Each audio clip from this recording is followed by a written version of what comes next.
Paris ഞങ്ങളിതാ വരുന്നു. Eiffel ടവറിന് നേരെ കുതിച്ച് പാക് എയർലൈൻസ്. ഈ പാകിസ്ഥാൻകാരെ മണ്ടന്മാരെന്ന് വിളിച്ചാലും തിരുമണ്ടനെന്ന് വിശേഷിപ്പിച്ചാലും അധികമാക്കി പോയില്ല ഒരിക്കലും. എന്തായാലും പാക് ബുദ്ധികേന്ദ്രങ്ങളുടെ PR ദുരന്തത്തിൽ നാണം കെട്ടിരിക്കുന്നു.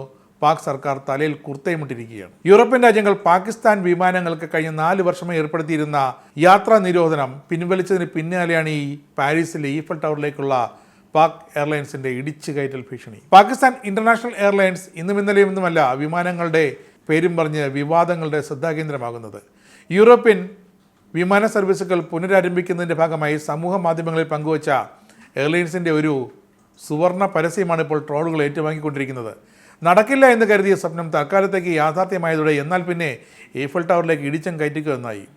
അമേരിക്കയിലേക്കായിരുന്നു യാത്രയെങ്കിൽ വരുന്ന പരസ്യത്തിന് പിന്നാലെ പാകിസ്ഥാനെ അമേരിക്ക തച്ചുടച്ചേനെ.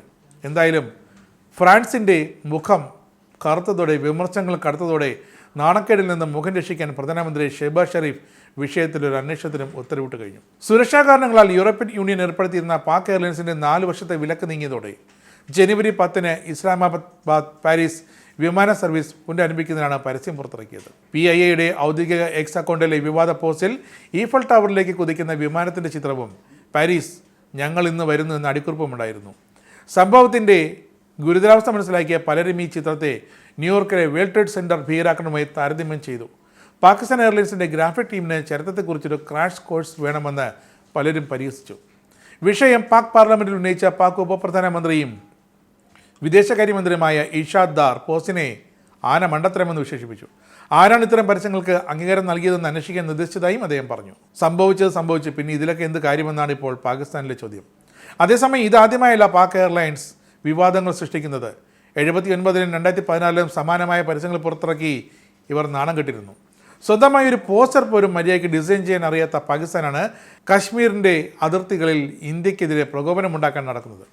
ആദ്യം സ്വന്തം രാജ്യത്തെ കാര്യങ്ങളിൽ കൃത്യമായ ഒരു അറിവുണ്ടാക്കട്ടെ, എന്നിട്ട് പോരെ മറ്റ് രാജ്യങ്ങളിലേക്ക് വിമാനം പറത്തി കളിക്കുന്നത് എന്നാണ് ഇപ്പോൾ ഫ്രാൻസ് അടക്കം പാകിസ്ഥാനോട് ചോദിച്ച ചോദ്യം. നിങ്ങൾക്കും ആനന്ദ മീഡിയയുടെ പ്രേക്ഷകരിൽ ഒരാളാകണ്ടേ? യൂറോപ്പിലും US-ലും ആഫ്രിക്കയിലും അടക്കം പ്രവാസികൾ ഉള്ളയിടങ്ങളിലൊക്കെ ജനപ്രിയ ചാനലുമായി ആനന്ദ് മീഡിയ ഒപ്പമുണ്ട്. ഏഷ്യാനെറ്റ് ഫ്ലവേഴ്സ് അടക്കം നിങ്ങളുടെ വിരൽത്തുമ്പിലെത്തും. ആദ്യം റോക്കു ബോക്സ് സ്വന്തമാക്കുക.